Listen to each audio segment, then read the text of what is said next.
Science part वनचा paper खूप hard होता, आमच्यासोबत स्कॅम झाला, PYQ मधून काहीच नाही आलं, असे काही मुलांचे मेसेजेस येतात.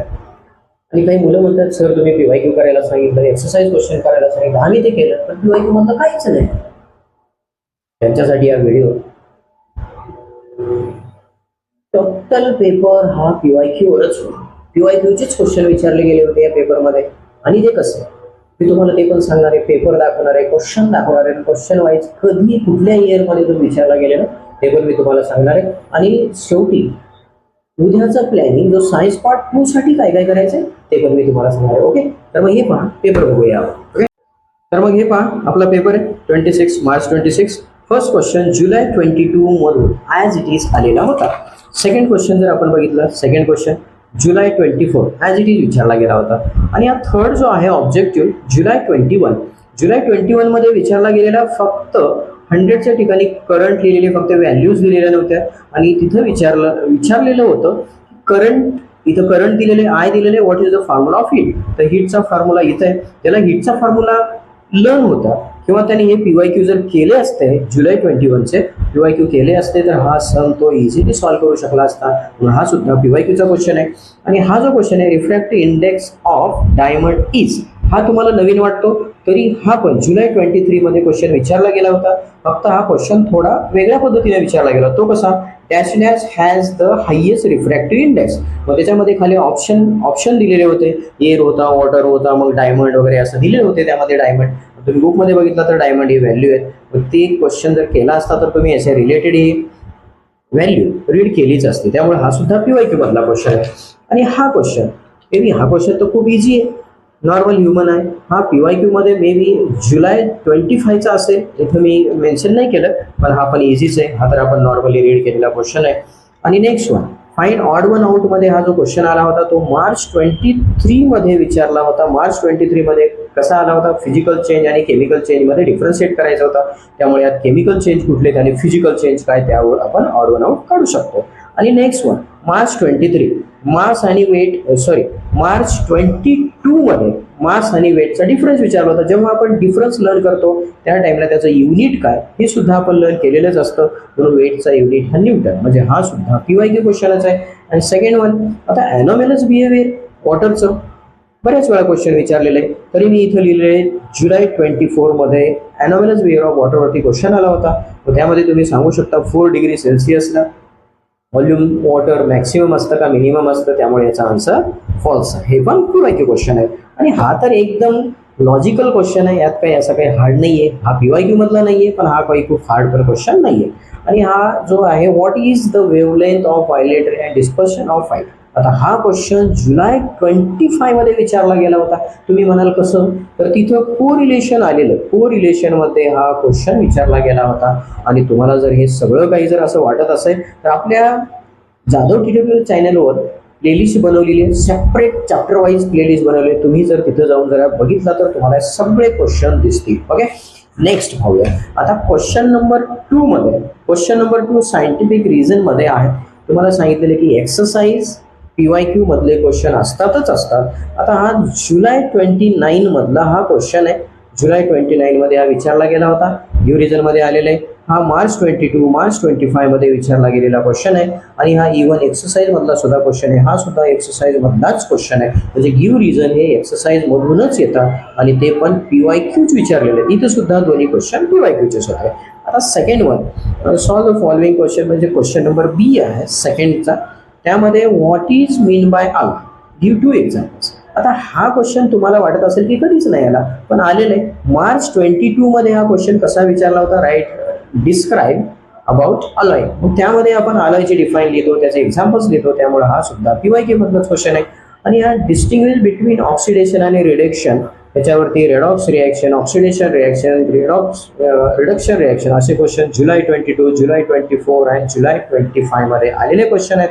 तर याचे डिफाईन तर ऑलरेडी लॉजिक आहे, ते तुम्हाला माहीत असणारच आहे, कारण की ऑक्सिडेशन रिडक्शन आपण खूप वेळा लर्न केलेलंच असतं. त्यामुळे हे सुद्धा PYQ क्वेश्चन आहे. आणि हा give the molecular formula and structural formula of benzene. त्या बेन्झीनवरती क्वेश्चन एकदा विचारला गेला होता जुलै 24 मध्ये, पण तिथं डायरेक्ट असं नव्हतं विचारलं, फक्त ॲरोमॅटिक कंपाऊंड व बेन्झीन दिलेलं आहे. जेव्हा बेन्झीनचं याच्याविषयी आहेतच 3 पॉईंट आपल्या बुकमध्ये.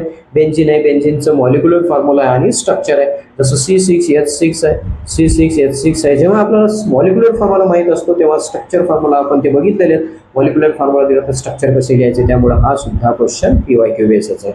आणि नेक्स्ट क्वेश्चन नंबर व्ही जो आहे क्वेश्चन नंबर 2B मधला रेनबो, हा तर बऱ्याच वेळा रिपीट झालेले. रेनबोचं कॉम्बिनेशन रिफ्रॅक्शन हा विचारला गेलेले मार्च 25 मधला क्वेश्चन आहे. ओके, हे सुद्धा PYQ मध्ये आहे. तर नेक्स्ट हा क्वेश्चन बघितला असेल लास्ट इयर मध्येच मार्च 24 ला हा 5 मार्क्स साठी आला होता. इथे तो फक्त 24 मध्ये 5 मार्क्स साठी आला होता, इथं 3 मार्क्स साठी आलेला आहे. एवढा चेंज झालेला आहे. इथंपर्यंत आपण बघितलेलं आहे ऑलमोस्ट ऑल PYQ मधून आलेले. फक्त PYQ तुम्हाला हा एक थर्मोमीटरचं नाही सांगितलं आणि हे बाकी सगळं PYQ मधून आहे. आता क्वेश्चन नंबर नंतर आपण थर्ड मधला हा जो क्वेश्चन नंबर 3 मधला आपण थर्ड जरी बघितला ना, क्वेश्चन नंबर 3 मार्च 22 मधला ॲज इट इज आहे. तुम्ही PYQ बघू शकता, प्लेलिस्ट बनवलेली आहे. तुम्हाला जर वाटत असेल की सरांनी काहीतरी लिहिलं असेल तर तुम्ही तिथे जाऊन पाहू शकता. ॲज इट इज PYQ मधून विचारले गेलेले क्वेश्चन आहेत. आता नेक्स्ट वन, आता draw neat label diagram electric motor and write its principle. आता याच्यामध्ये हा जुलै 22 मध्ये क्वेश्चन, त्याच्या अगोदर ऍक्टिव्हिटी बेस्ड क्वेश्चन विचारले गेले होते. पण इथं काय डायरेक्ट क्वेश्चन विचारलेले, डायग्राम तुम्हालाच ड्रॉ करायची. पण स्कूल टीचर क्लास जिथे तुम्ही ट्युशनला जाता तिथले टीचर सुद्धा सांगितले असेल हा IMPA डायग्राम ड्रॉ करा. मग त्यामुळं याचं काही डाऊट येण्याचं कारणच नाहीये आणि हा विचारला गेलेला क्वेश्चन आहे, त्यामुळे आपण याच्याविषयीचं स्टडी केलेलंच असतं. ओके, आता नेक्स्ट V हा जो बॅलन्सिंग केमिकल इक्वेशन आहे. बॅलन्सिंग केमिकल इक्वेशन तर इम्पॉर्टंट आहे. आपण खूप वेळा रिएक्शन बॅलन्स पण केलेलं आहे, त्यामुळे हा सुद्धा PYQचाच क्वेश्चन आहे. बॅलन्स द केमिकल इक्वेशन मी इथे लिहिलेलं नाहीये, बट हा PYQचाच आहे. आता याच्यामध्ये तर तुम्हाला बॅलन्स करण्यासाठी तर विचारलेलंच नाहीये, फक्त याच्या व्हॅल्यूज काय आहेत, रिएक्टंट साईडला एलिमेंट्स किती आहेत, प्रोडक्ट साईडला एलिमेंट्स किती आहेत, एवढंच होतं. म्हणजे हा एकदम इझी क्वेश्चन होता. म्हणजे हा सुद्धा PYQ बेसच आहे. आता नेक्स्ट वन, हे जे क्वेश्चन आहे VI. आता हे क्वेश्चन जो दिसतो तुम्हाला क्वेश्चन नंबर VI जो आहे इथून इथपर्यंतचा जो क्वेश्चन आहे ABC, तुम्ही जर चॅप्टर नंबर 2 एक्सरसाइज व्यवस्थित केला असाल तर एक्सरसाइज मधलेच क्वेश्चन आहे, त्यामधलेच क्वेश्चन आलेले आहेत. म्हणजे आपण सांगितलेलं आहे PYQ आणि एक्सरसाइज करा, तुमचा 40/40 मार्क्सचा पेपर जाऊ शकतो. हे PYQ मध्ये नसेल आलं तर PYQ याच्यावरती बेस जो आहे ते रिलेटेड आहे, पण एक्सरसाइज मधून आहे. आणि त्यानंतर जो आपण हा जो क्वेश्चन बघितला, हा क्वेश्चन ॲज इट इज आहे एक्सरसाइज मधून. चॅप्टर नंबर 1 मधला हा क्वेश्चन ॲज इट इज दिलेला आहे, फर्स्ट क्वेश्चन एक्सरसाइज मधून. फक्त हा PYQ मध्ये नाहीये. आणि क्वेश्चन नंबर 4, हा क्वेश्चन नंबर 4 मध्ये हा एक टेक्स्ट मधून आलेला आहे, हा PYQ मधला नाहीये. बट हा ॲल्युमिनियमचा एक्स्ट्रॅक्शन आपण स्टडी केलेला आहे. टीचर सुद्धा सांगितले असेल की खूप IMPA. हा ॲल्युमिनियम एक्स्ट्रॅक्शन तर जुलै 19, जुलै 20, जुलै 23 इतकी वेळा हा क्वेश्चन आलेला आहे. मग तुम्हाला याच्यावरून कळत असेल की पेपर, आणि हे जर तुम्ही जर काउंट केलं ना PYQ मधून काय काय आलं, जवळपास 43 मार्क्स हे PYQ मधूनच विचारले गेलेले आहेत. Out of 60 43. आणि तुम्ही एवढं जरी केलं असताना, हे न्यूमरिकल सोडून देऊन जरी पेपर तुम्ही केला असता तरी तुम्हाला 40/40 मार्क्स मिळालेच असते. काय केलं असतं तर एक्सरसाइज क्वेश्चन प्लस PYQ एवढं जरी कोणी स्टुडंट करून आला असला तरी हा 40 मार्क्स घेतलाच असतात. पण तुम्हाला काय माहिती, कोण सांगतं की क्वेश्चन PYQ मधून नाही आहेत? सगळेच्या सगळे क्वेश्चन PYQ मधूनच आहेत. ओके, आपण आता सायन्स पार्ट 2 मध्ये काय एक्सपेक्ट आहे त्याच्यामध्ये सुद्धा तुम्हाला काय करायचंय, एक्सरसाइज क्वेश्चन करायचंय, PYQ करायचे. PYQ म्हणजे 2-3 इयरचे नाहीये. आपल्याकडे PYQ युट्यूबला 2019 to 2025 पर्यंतचे दिलेले आहेत. तिथेपर्यंतचे सगळे PYQ तुम्हाला करून घ्यायचे आणि एक्सरसाइज क्वेश्चन करायचंय.